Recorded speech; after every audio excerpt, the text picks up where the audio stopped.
Tandanya kita ini dikasih kebebasan beramal. Lalu kenapa kita bikin hanya ini?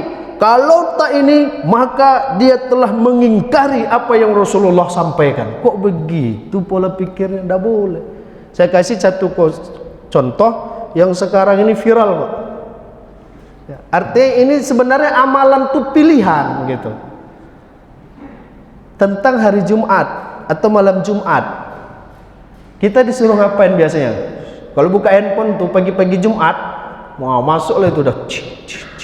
Apa disuruh, Pak? Jangan lupa Al-Kahfi. Jangan lupa Al-Kahfi. Jangan lupa Al-Kahfi. Salah itu enggak salah. Betul, Pak. Boleh kami baca Al-Kahfi, silakan. Tapi man qara'a Yasin fil lailin asbaha maghfurullah. Siapa yang membaca Yasin di malam hari, Allah ampuni dosanya di pagi hari itu. Ada juga nilainya, Pak. Jadi dia baca Yasin tuh, silakan.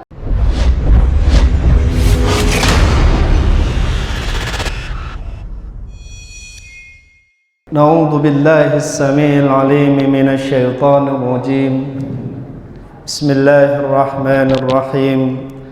Wahaikum bitahiyatil Islam, tahiyatan min indillah, tahiyatan mubarakah min ahlil jannah.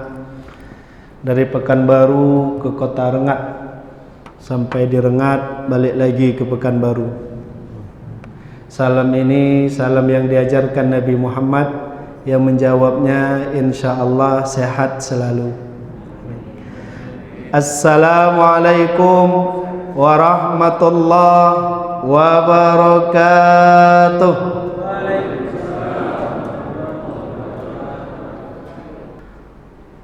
Wa qala Allah Ta'ala na'udzu billahi as-sami'il 'alim minasy syaithanir rajim wa yanqalibu ila ahlihi masrura. Pada hari ini kata Allah, aku kumpulkan keluarga dengan keluarganya. Jadi jamaah yang dimuliakan Allah, nanti ada keluarga yang Allah pilih untuk Allah kumpulkan di saat manusia sibuk dengan kekacauan dirinya masing-masing, tapi ada keluarga yang Allah kumpulkan dengan keluarganya. InsyaAllah keluarga yang terpilih untuk Allah kumpulkan mendapatkan naungan Allah Subhanahu wa Ta'ala adalah keluarga Bapak Ibu jamaah sekalian. Amin ya rabbal alamin. Alhamdulillah, bersyukur kepada Allah, berselawat untuk Rasulullah. Allahumma salli wa sallim wa barik alaih. Salawat dan salam kepada keluarga, sahabat dan pengikutnya. Apa kabar Bapak Ibu? Sehat? Alhamdulillah. Tidak ada yang batuk-batuk, sesak napas, pegal-pegal, meriang, pusing kepala sebelah. Berarti dah aman. Nah, insya Allah jauh-jauh dari yang namanya virus, dari yang namanya wabah, dari yang namanya penyakit. Dan kita berdoa jika ada keluarga kita yang sakit atau orang yang berbuat baik kepada kita hari ini sakit, ya Allah mohon berikan kesehatan dan kesembuhan. Amin ya rabbal alamin. Baik jamaah yang dimuliakan Allah, kita lanjut kajian kitab Al-Hikam kita sampai ke pasal yang ke-9 dan yang ke-10, lanjutan dari pembahasan di pertemuan kita sebelumnya. Apa judul besarnya? Setelah kita kaji di bab 9, bab 10 itu, kita ambil judul besarnya itu memaklumi perbedaan amal. Jadi amal orang itu macam-macam dan tingkatan untuk beramal pun beragam. Karena bermacam-macam dan beragam begitu, tugas kita adalah memakluminya. Jadi judul besarnya memaklumi perbedaan amal. Nah, apa yang disampaikan oleh Imam Ibn Athaillah, tanawwa'at ajnasul a'mal litanawwu'a waridatul ahwal. Ini kata beliau dalam kitab Al-Hikamnya di pasal yang ke-9. Artinya apa nih Pak Ustaz? Saya buka langsung artinya. Awalnya tak dapat deh. Beragam Beragamnya jenis amal itu disebabkan dengan beragamnya wirid-wiridnya atau warid, jamak dari wirid ya, yang pada turunan ahwal dan setiap ahwal hambanya. Jadi Imam Ibn Athaillah nyampaikan pesannya kepada kita bahwasanya setiap kita ini punya level ibadah yang berbeda dan tak bisa dipaksakan untuk sama. Kenapa dia bisa menyebabkan perbedaan itu? Satu, karena berbedanya wiridnya, rutinitas amalannya itu berbeda. Ada orang sanggup di satu amal, tak sanggup di amal yang lain. Kemudian pada kondisi orangnya pun berbeda. Ada orang yang Allah lebihkan, misalkan Allah lebihkan ilmunya, tetapi di hartanya dia kurang. Ada orang yang Allah lebihkan hartanya, tapi di ilmunya dia kurang. Ada yang Allah lebihkan harta dan ilmunya, tapi di kesehatannya kurang. Ada yang Allah lebihkan harta, kesehatan, ilmu, tapi di bidang misalkan sosialnya kurang, bawaannya emosi aja. Ilmunya banyak, hartanya melimpah ruah, rumah tangganya stabil, tapi bawaannya emosi sama orang. Nampak orang senyum, marah deh. Kenapa senyum? Sok kenal. Orang tak senyum pun marah juga dia, Pak. Sombong. Masalah aja. Jadi memang berbeda-beda. Ahwal kita ini, keadaan kita ini berbeda. Dan inilah yang harus kita maklumi terkait dengan perbedaan ragam ibadah kita itu masing-masing. Dan ini pesan beliau kepada kita. Kalau kita lihat beragamnya itu apa sebabnya? Pertama, jamaah yang dimuliakan Allah, dalilnya. Kalau kita ngaji fikih itu dalil disebutnya ya, dalilnya. Karena beragamnya dalil itu, beragamnya teks itu membuahkan beragam pula lah ibadah.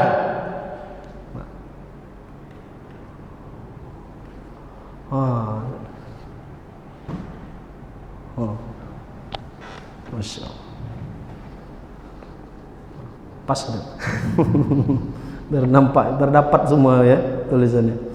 Nah, karena beragamnya dalil yang diterima, dalil yang didapat oleh sahabat itu membuahkan beragamnya cara ibadah.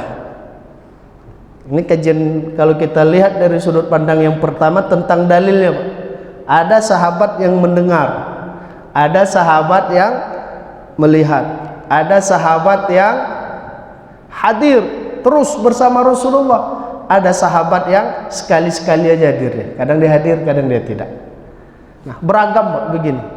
Maka beragam juga nanti Bapak Ibu akan lihat hadis-hadis itu beragam juga. Nanti belajar kalau kajian ini di ilmu hadis ini. Ada sahabat yang melihat Rasulullah, ra'aitu Rasulullah, aku melihat Rasulullah sallallahu alaihi wasallam memulai salatnya dengan mengangkat tangannya sampai ke pundak mungkin, sampai ke telinga mungkin. Nah, bahasanya ra'aitu itu berarti dia melihat. Sami'tu berarti dia mendengar. Kemudian ada sahabat yang rutin bersama Rasulullah, ada sahabat yang tak rutin bersama Rasulullah, dan pasti akan berbeda itu. Ya, sama dengan gaya kita beribadah pun mungkin berbeda juga. Ketika kita salat di depan mertua dengan salat yang mertua tidak hadir, sepertinya agak-agak beda ya. Lalu nanti ketika di depan mertua kita salat, Allahu Akbar, suaranya pun gitu. Nah, kalau depan istrinya salat ya, salat aja lah seorang apa aja. Nah, tapi kalau ada mertua, takbirnya pun mantap. Allahu Akbar. Masya Allah. Pilih surahnya pun suruh pilihan Ar-Rahman. Masya Allah. Hafal tak hafal masa dengan handphone. Habis dari itu orang tuanya pasti cerita ke yang lain. Wah, beruntung saya dapat menantu. Bacaannya surah Ar-Rahman. Oh, hebat menantu saya tuh. Hafiz dia surah Ar-Rahman tuh. Tapi ketika dia jadi imam di tempat lain yang mertuanya tak ada, beda juga gaya ibadah. Allahu Akbar. Qul huwallahu ahad. Ndak Ar-Rahman dibacanya, Pak. Berbeda. Dan ini memang manusiawi, arti manusiawi itu suasananya berbeda, keadaannya berbeda, maka caranya pun bisa jadi berbeda. Maka akan timbullah perbedaan wirid itu. Di suatu ketika Rasulullah SAW itu berdoa sampai nampak ketiaknya. Arti kena baju Rasulullah itu dulu model baju jubah-jubah yang kembang lengannya, jadi ketika diangkat turun dia. Suatu ketika begitu Rasulullah berdoa. Tapi suatu ketika Rasulullah berdoa begini. Lalu ketika sahabat yang hadir bersama Rasulullah di saat berdoa begini, apa dia sampaikan ke yang lain? Rasulullah itu kalau berdoa nampak putihnya ketiaknya begini. Tapi kata sahabat yang lain, Rasulullah itu kalau berdoa dia angkat tangannya cukup merenggangkan dan sejajar dengan bahunya. Udah berbeda tuh ahwalnya. Nah, kalau kita pun mungkin berbeda juga. Di awal bulan beda gaya doanya. Rabbana. Kalau imam agak lama sikit doanya, apalah imam dia panjang-panjang betul doanya. Tapi alhamdulillah dibuat doa bersama. Aminkan, aminkan. Ada orang yang tak mau doa bersama nih, masalahnya banyak lah ya. Tapi kalau alasannya kami tak mau doa bersama Pak Ustadz, kenapa? Karena yang imam pinta dengan yang kami pinta beda. Terus kita tanya, Bapak minta apa? Saya tuh minta supaya Allah mudahkan urusan. Ada di doa Rabbana atina fid dunya hasanah. Bapak minta apa? Saya minta supaya Allah itu memberikan saya ampunan dosa. Ada doanya di imam baca itu. Sebenarnya lengkap tuh yang dipinta imam tuh. Ini kadang ketika berdoa dia sama imam tak mau, ternyata bukan masalah doanya, karena memang dia tak mau berdoa. Di awal bulan mungkin berdoanya, Rabbana atina fid dunya hasanah fil akhirati hasanah. Amin. Ketika di akhir bulan, ya Allah, Engkaulah Rabb, Engkaulah yang Maha Kuasa, ya Allah. Berbeda kualitas doa itu. Kenapa? Karena kondisinya berbeda. Nah, jadi maklumi saja ketika ada berbeda-beda itu. Ya. Di suatu saat, di suatu masa, di suatu waktu begini keadaan dia berbeda, di waktu yang lain dia begini. Artinya di sini diajarkan kepada kita di bab yang ke-9 ini untuk menerima perbedaan ibadah itu. Artinya bukan ibadah yang satu semangat, satu tak semangat, bukan ya. Karena khawatir kita kena dapat hadis, Pak. Hadis tentang al-imanu yazid wa yanqus. Iman itu bertambah, naik, berkurang dia dan menurun. Nah, ini dijadikannya dalil. Mantap lah nih hadis ini. Pak Haji, kok tak nampak tadi sholat maghrib? Itulah masalah saya seminggu ini. Apa Pak Haji? Iman ini lagi turun. Oh, itu pula dijadikannya dalil. Iman saya lagi turun, maka tak ke masjid ya. Insya Allah minggu depan iman saya naik. Udah di planningnya, Pak. Ternyata segala sesuatu itu sekarang sudah bisa direncanakan. Ada sahabat yang temporal saja, sewaktu-waktu saja, ada yang selalu bersama. Nanti dari situ akan berbeda cara-cara ibadah. Misalkan kalau Bapak Ibu kaji tentang Salat sunnah itu beragam-ragam tuh bahasa yang digunakan oleh Rasulullah dan beragam pula istinbat hukum yang diambil. Kenapa? Karena memang ada sahabat yang terus bersama Rasulullah, ada yang sekali-sekali saja. Nah, kalau dari segi amalannya, jadi ada orang jamaah yang dimuliakan Allah. Kalau bahasa yang tadi ini adalah dalil, kalau yang ini amalan. Ada orang yang sholatnya bagus betul, tapi kadang sedekahnya payah, sedekahnya sulit, Pak. Tapi jangan tanya sholatnya, rajin sholat, sedekahnya bermasalah. Keadaan dia dengan sholatnya ini luar biasa, tapi di bidang yang lain dia kurang. Selama dia tidak mengingkari, ya, nah, itu aja catatannya. Selama dia tidak mengingkari, karena khawatir kita, karena sudah merasa ibadahnya banyak, akhirnya dia ingkari ibadah yang lain, itu masalah. Tapi ada model orang, Pak, yang memang ibadahnya sudah bagus, tapi karena keterbatasan ekonominya, akhirnya sedekahnya berkurang. Lalu tak bisa kita katakan tuh ibadahnya bermasalah tuh, dia cuma sholat, sedekah tak mau. Padahal bukan karena tak mau ya dia, tapi karena memang ekonominya yang bermasalah untuk dia bersedekah, sehingga jarang ataupun bahkan bisa dikatakan cukup zakat fitrah aja yang dia keluarkan. Tapi sholatnya rutin. Dengan catatan tadi, selama dia tidak mengingkarinya. Karena khawatir kita, apalagi di bulan Rajab nih, amalan tuh dilipat gandakan di bulan Rajab nih. Dapat WA masuk, apa himbauan? Siapa yang puasa 3 hari berturut-turut di bulan Rajab, Allah ampuni dosa 2 tahun. Siapa yang puasa 7 hari berturut-turut di bulan Rajab, Allah ampuni dosa 70 tahun. Oh, berarti aman lah ini. Puasa sajalah berarti.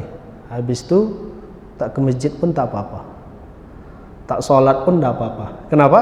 Udah diampuni Allah 70 tahun. Lalu Pak Ustaz, kalau memang hadis tentang puasa sunnah Rajab nih betul, Allah ampuni dosa 70 tahun, berarti cukuplah bagi kami itu puasa sunnah Rajab aja, tak perlulah kami ibadah lain. Kenapa? Udah diampuni Allah 70 tahun. Nah, itu pola pikirnya harus diluruskan. Itu tidak bicara sebagai pengganti amal, itu fadilah amal, keutamaan amalnya, bukan pengganti amalnya. Namun yang bermasalah itu kalau dapat pesan, siapa yang puasa 2 hari dapat pahala 3 hari dapat pahala 2 tahun. Siapa yang puasa 7 hari dapat pahala 70 tahun. Siapa yang menyebarkan pesan ini dapat pahala 10 tahun. Siapa yang tak menyebarkan pesan ini dapat musibah 10 musibah. Itu hadisnya palsu, mungkar, sesat. Tak usah dipercaya, Pak. Itu tak betul.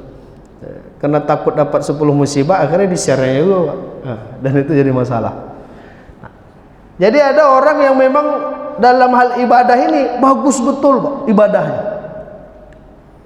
Di situ memang Allah lebihkan dia di ibadah itu. Tapi di yang lain dia kurang. Bukan dia mengingkarinya, tapi atas dasar ketidakmampuannya. Berbangga dia, bahagialah. Kemudian ada yang di hal lain itu Allah lebihkan, sholatnya biasa saja, Pak. Zikirnya hebat, sholat biasa. Dia tidak banyak-banyak kali sholat wajib rawatib aja udah selesai. Duha sekali-sekali, tahajud sekali-sekali. Tapi kalau yang wajib itu tak boleh sekali-sekali. Nah, ini amalan-amalan yang lain. Kalau yang wajib ini udah pas ada 5, tak boleh dia dikurang-kurangi. Karena ada model orang minta pesan sama Ustadz, Ustadz kasih saya nasihat, kasih saya amalan yang apabila saya amalkan amalan itu Allah murahkan rezeki saya. Tak kasih, laksanakan sholat duha rutin. Diamalkan ya, Pak, rutin dia duha. Tapi subuh tidak, zuhur pun tidak, tapi duha dibuatnya. Nah, ini jadi masalah ya. Ada orang yang ibadahnya biasa saja, enggak panjang-panjang kali surahnya, enggak banyak-banyak kali rakaatnya, enggak lama-lama kali berdirinya, biasa saja. Dan sholat, kalau orang mengamalkan sholat sunnah qabliyah zuhur itu 4 rakaat, dia cuma 2 saja. Ba'diyah zuhur itu 4 rakaat, dia 2 juga. Subuh itu orang buat, dia kadang buat, kadang tidak. Sholat sunnahnya, kalau subuhnya dia buat terus. Tapi qabliyah subuh itu kadang dia buat, kadang dia tidak. Tapi zikirnya luar biasa. Ketika dia berzikir itu, dia merasakan kenikmatan yang berbeda. Ada orang yang begitu itu. Ibadah sholatnya biasa, zikirnya hebat. Perasaan kalau 33 itu kurang. Orang dah selesai doa, dia masih menunduk aja. Udah bubar orang semua, nunduk aja. Udah dimatikan lampu pun dia makin nunduk.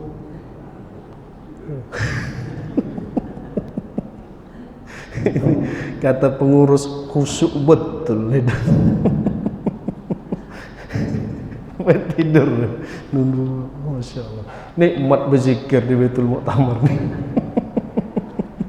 Sampai lalu dia tertidur. Ada orang begitu, Pak. Nyaman dia berzikir. Bahkan kalau dia tidak zikir, ada dia rasakan kehilangan. Merasa gersang tubuhnya itu. Ada yang model begitu itu. Tapi ketika dia dengarkan zikir, bahkan ketika dia dengarkan mungkin radio berzikir, terus ada di masjid berzikir, di rumah dia ikut tuh, Pak. Subhanallah, subhanallah, subhanallah, kata di masjid, dia di rumah pun ikut. Subhanallah, subhanallah, subhanallah, subhanallah. Memang kemistrinya udah masuk, udah dapat dia dengan zikir. Ada yang begitu. Maka kalau kita lihat orang-orang begitu tuh, maklumi saja, Pak. Mungkin di bidang inilah dia Allah lebihkan. Orang zikir, dia berzikir. Orang selesai zikir, dia masih tetap berzikir. Bahkan ada yang membuat nominal. Apa yang dia targetkan? Saya satu hari harus 1000 zikir la ilaha illallah. Itu ada tuh. Kalau ada orang yang mau buat begitu, kita salahkan enggak? Enggak boleh. Jangan disalahkan. Karena zikirnya la ilaha illallah.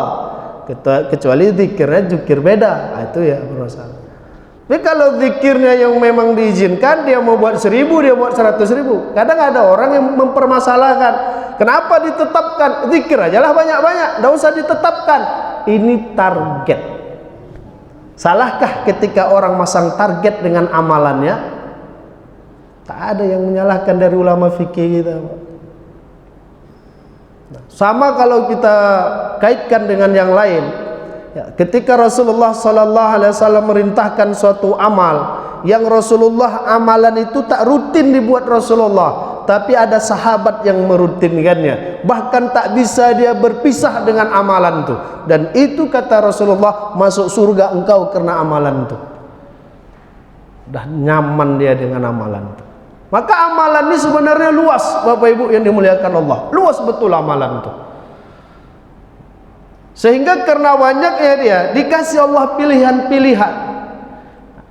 Ada orang yang mungkin zikirnya kurang, tapi sholatnya kalau tak qobliyah zuhur 4 rakaat tak nyaman dia. Ada yang begitu, zikirnya dikit aja memang, tapi qobliyah sholat sunnahnya bagus. Tahajudnya, Pak, Masya Allah, luar biasa. Tahajud selalu jam 3, jam 4 bangun tahajud. Begitu dia, 3-4 bangun tahajud. Karena memang dapat dia semangat ibadah itu. Tapi kalau mau coba-coba tahajud, jangan ngambil risiko. Dekatkan saja dia dengan waktu subuh, aman. Karena dapat kajian afdolnya sholat tahajud itu adalah fi jawfil lail, di sepertiga akhir, sulusul akhir, sepertiga akhir. Berarti jam 3. Oh, itu afdolnya Pak Ustaz? Iya. Bangun dia jam 12, belum jam 3 lagi, tidur lagi.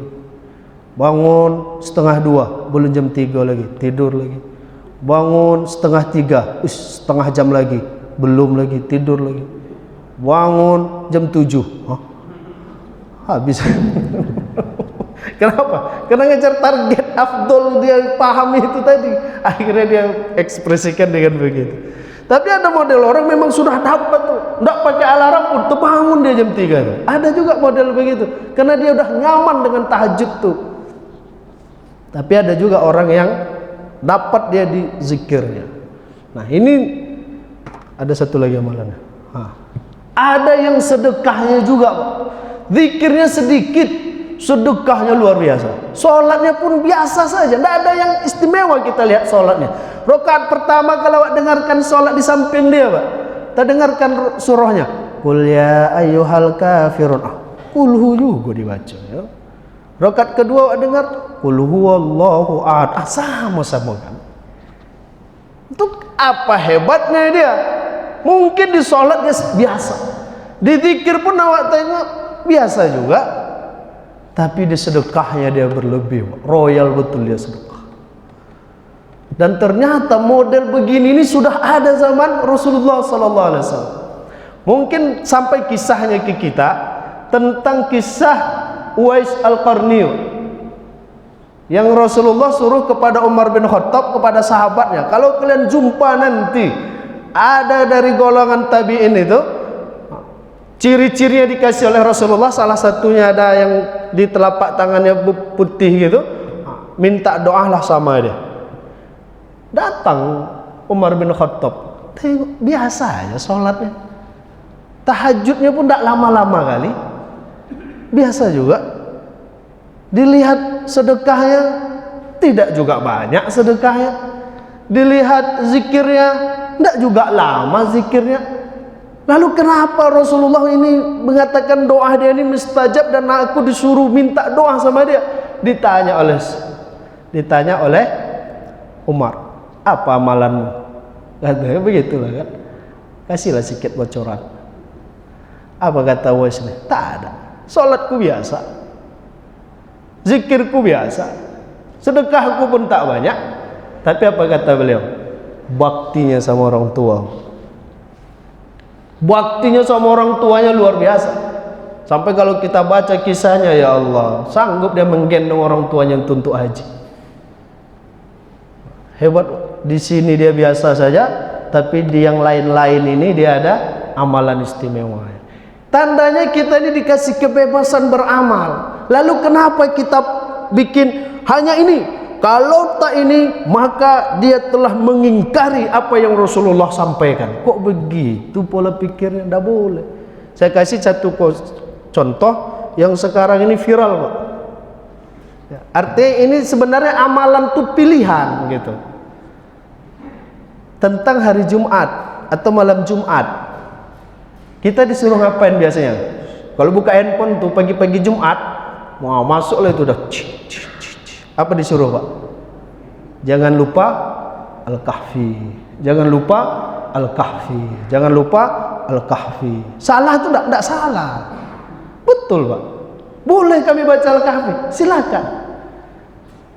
Tapi jangan sempat ketika ada orang yang tidak baca surah Al-Kahfi, kita salahkan. Baca Al-Kahfi nih, terus tengok kawan baca Yasin. Apa Yasin dibaca? Al-Kahfi, Al-Kahfi. Masya Allah. Anaknya nelponnya, ya apa yang kami baca malam nih ya? Ini malam Jumat. Tak usah baca yang lain, Al-Kahfi dibaca. Kalau kami baca Yasin, jangan baca Yasin. Apa baca Yasin? Enggak. Al-Kahfi, Al-Kahfi. Masya Allah. Pengajian pun begitu, di share pun begitu. Al-Kahfi, jangan lupa Al-Kahfi. Salah itu. Sekali lagi kita katakan, tidak salah, Pak.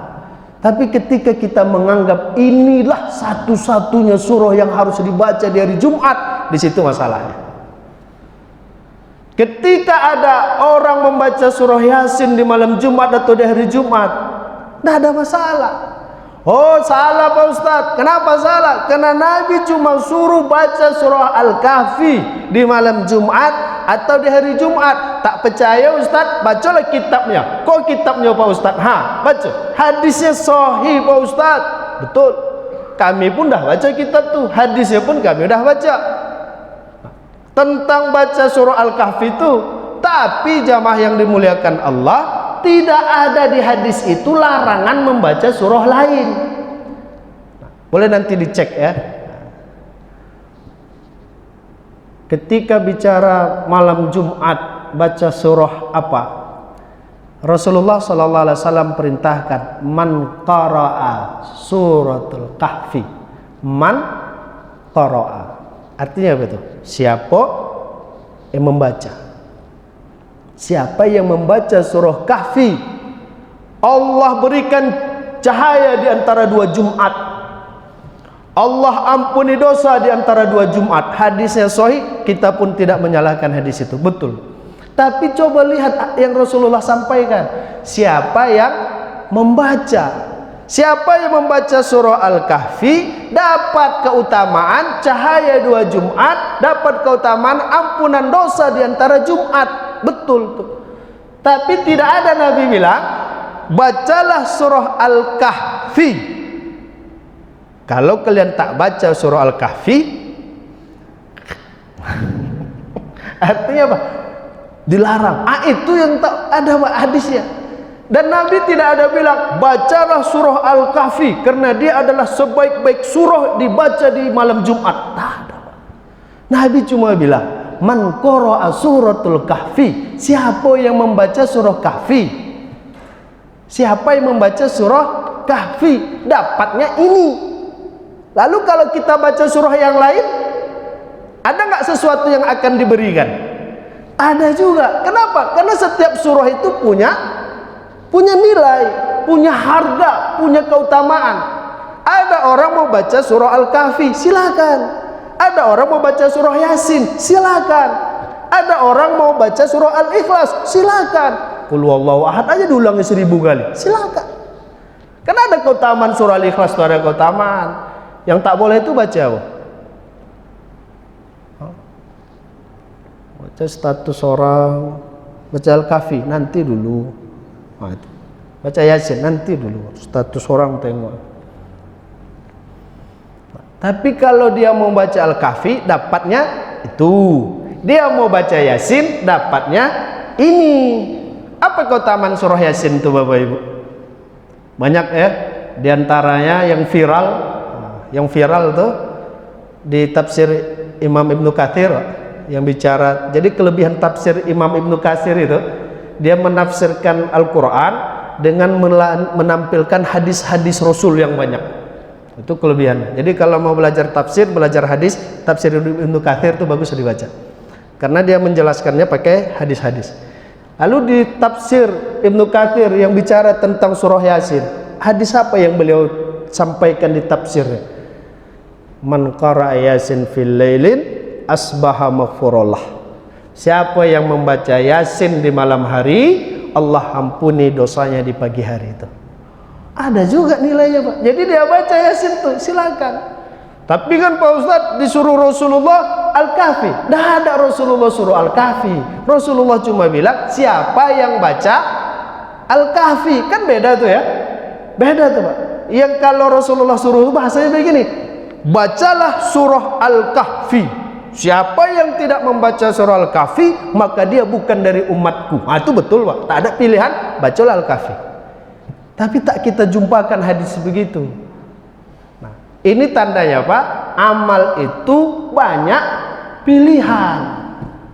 Tak bisa kita hanya memakai yang satu amal ini, akhirnya ada orang beramal lain kita salahkan. Maklumi saja Pak, kita baca Al-Kahfi, silakan. Kawan kita baca Yasin, silakan. Kawan di sebelah sana itu baca Al-Ikhlas, silakan. Kawan yang di ujung sana itu baca Al-Muluk, silakan. Kawan yang di luar sana itu entah apa dia baca.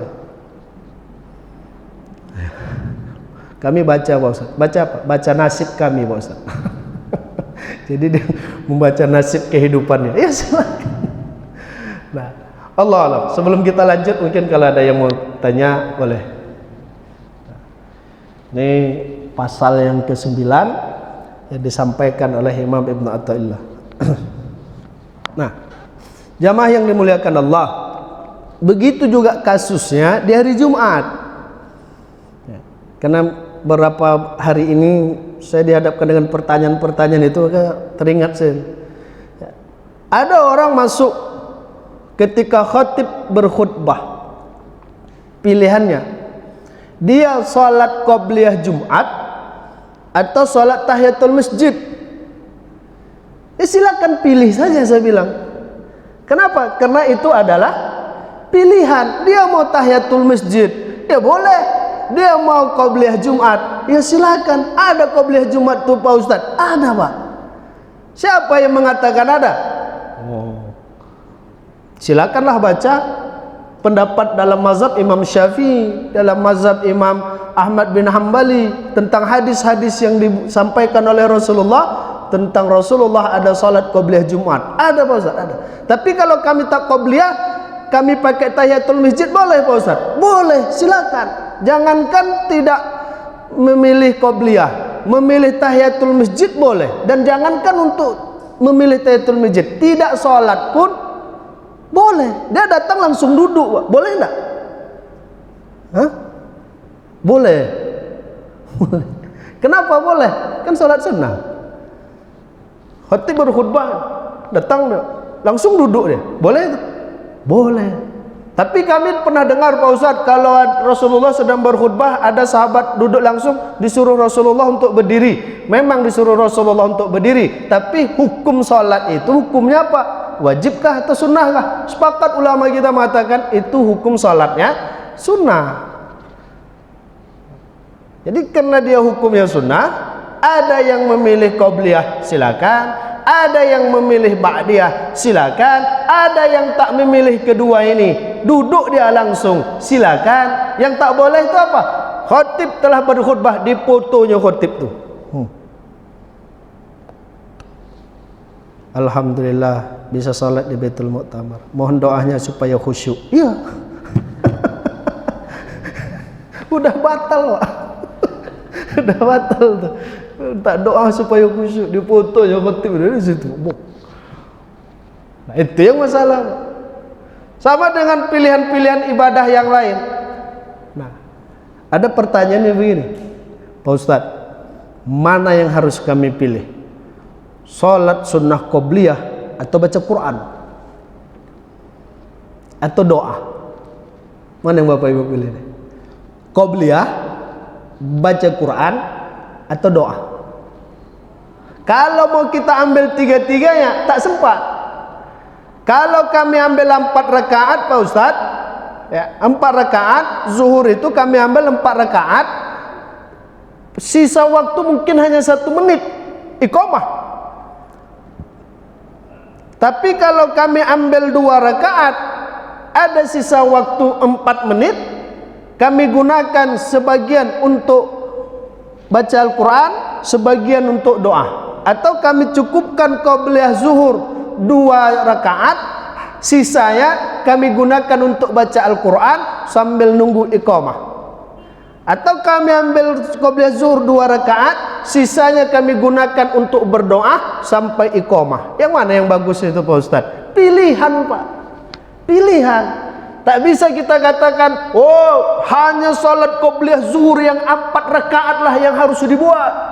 Siapa yang tidak salat qobliyah zuhur 4 rakaat, maka dia tidak mengamalkan hadis yang disuruh Rasulullah sallallahu alaihi wasallam. Baca Quran pula dia sebelum. Ini mengada-ngada nih, tak boleh. Pilihan. Pilihan. Ada orang yang mau 4 rakaat qobliyah zuhur, silakan. Ada orang yang hanya 2 rakaat dia, terus dia baca Al-Quran, silakan. Ada yang dia 2 rakaat terus dia lanjutkan dengan doa, zikir, boleh. Masuk dia langsung duduk aja pun boleh. Masuk dia begini, Pak, langsung duduk dia, boleh. Pilihan amal. Kan harus 4 rakaat Pak Ustaz? Enggak. Salat sunnah rawatib itu ada yang 22 rakaat, ada yang 18 rakaat, ada yang 12 rakaat, ada yang 10 rakaat. Dan yang 10 rakaat itu hadisnya jelas, Pak. Sahih hadisnya, dan di situ disebutkan qobliyah zuhur 2 rakaat. Nah, itu gimana tuh? Bukan 4 rakaat. Jadi pilihan, ada orang yang mau 2 rakaat silakan, ada yang mau 4 rakaat silakan, tak salat sunnah pun dia tak ada masalah. Inilah pilihan amal yang diajarkan oleh Rasulullah sallallahu alaihi wasallam. Begitu juga dengan salat-salat, nanti mungkin kita mengaji salat tarawih, begitu juga kita mengaji tentang ibadah-ibadah sunnah. Pak Ustadz, mana yang harus kami dulukan? Salat tahajud atau salat hajat? Salat hajat atau salat tahajud? Istikharah. Kami ini mau salat istikharah Pak Ustadz. Salat hajat, salat tahajud, yang mana yang kami dulukan? Ada pula lagi kami buat Pak Ustadz, salat taubat, salat hajat, salat istikharah, terus salat tahajud, yang mana yang kami dulukan Pak Ustadz? Banyak betul mau dibuatnya malam tuh, Pak. Jadi jamaah yang dimuliakan Allah, ya, 1 pasal mungkin selesai karena waktu kita udah masuk. Ini lah yang disampaikan oleh Imam Ibnu Athaillah tentang beragamnya ibadah disebabkan dengan beragamnya wirid-wirid yang kita buat. Nah, ada orang yang suka zikirnya la ilaha illallah, ada yang suka zikirnya subhanallah walhamdulillah wala ilaha illallah Allahu akbar, ada yang suka selawat saja, ada yang suka zikirnya sambil geleng-geleng kepala begini la ilaha illallah la ilaha illallah, ada yang begitu, ada yang diam saja, ada yang geleng pun tidak, bersuara pun tidak. Ahwal itu, dan berbeda-beda juga tentang kesanggupan dan loyalitas hamba atau umat Nabi Muhammad ini terkait dengan ibadah-ibadah itu. Allahu alam. Demikian kaji kita di bab 9 nih. Berarti besok bab 10. Insyaallah.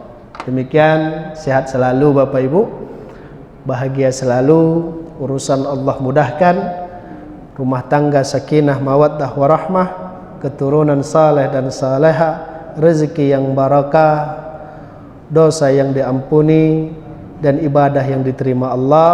Amin. Allahumma amin. Taqabbalallahu minni wa minkum. Thumma assalamualaikum warahmatullahi wabarakatuh.